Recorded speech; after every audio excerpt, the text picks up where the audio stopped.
નમસ્કાર, હું Rinku Prajapati public Indian ન્યૂઝમાં આપનું સ્વાગત કરું છું। શરૂઆત કરીએ આજના સમાચારની। આણંદમાં ઝઘડામાં છોડાવવા વચ્ચે પડેલા કાકા ઉપર બે ભત્રીજાઓ સહિત 4 જણાએ હુમલો કર્યો। માથામાં પથ્થર મારી લોહી લુહાણ કર્યા। આણંદમાં ભત્રીજાઓએ પોતાના સાગરીતોની મદદથી કાકા ઉપર હુમલો કર્યો હોવાની ઘટના સામે આવી છે। આ અંગે આણંદ ટાઉન પોલીસે 4 જણા સામે ગુનો નોંધી કાર્યવાહી હાથ ધરી છે। આણંદમાં પોલ્સન ડેરી રોડ આવેલ ખાટકીવાડ વિસ્તારમાં 39 વર્ષીય ઇમ્તિયાઝભાઈ હુસૈનભાઈ કુરેશી પોતાના પરિવાર સાથે રહે છે। તેમના ઘર નજીકમાં મારા ભત્રીજા મુસ્તુફા હૈદર સિદ્દીકભાઈ કુરેશી અને અશફાક સિદ્દીકભાઈ કુરેશી રહે છે। આ મુસ્તુફા હૈદર અને અશફાક ગતરોજ રાત્રિના 10:30 વાગ્યાના અરસામાં ઝઘડ્યા હતા।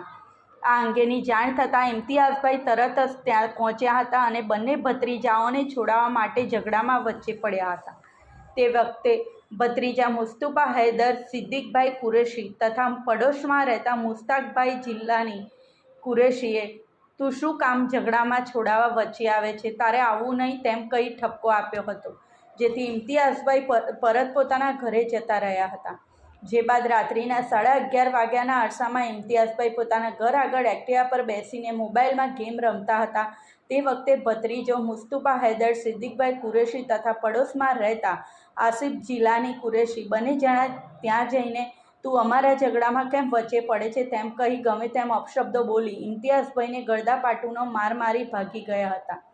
જેના થોડા સમય બાદ મુસ્તાકભાઈ જિલ્લાની કુરેશીને તેનો ભાઈ વસીમ જિલ્લાની કુરેશી પરત જઈને તારે અમારા ઝઘડામાં છોડાવવા વચ્ચે પડવું નહીં તેમ કહીને ઇમ્તિયાઝભાઈને મારવા ફરી વળ્યા હતા।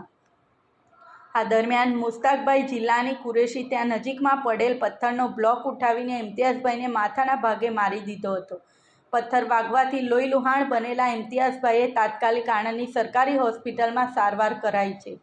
હાલ તેઓ સ્વસ્થ હોવાનું જાણવા મળેલ છે। આ બનાવ અંગે ઇમ્તિયાઝભાઈ હુસૈનભાઈ કુરેશીએ પોતાના 2 ભત્રીજા મુસ્તુફા હૈદર સિદ્દીકભાઈ કુરેશી, અશફાક સિદ્દીકભાઈ કુરેશી તેમજ પાડોશી મુસ્તાકભાઈ જિલ્લાની કુરેશી અને વસીમ જિલ્લાની કુરેશી વિરુદ્ધ આણંદ ટાઉન પોલીસ મથકમાં ફરિયાદ નોંધાવી છે, જેના આધારે પોલીસે ગુનો નોંધી કાયદેસરની કાર્યવાહી હાથ ધરી છે।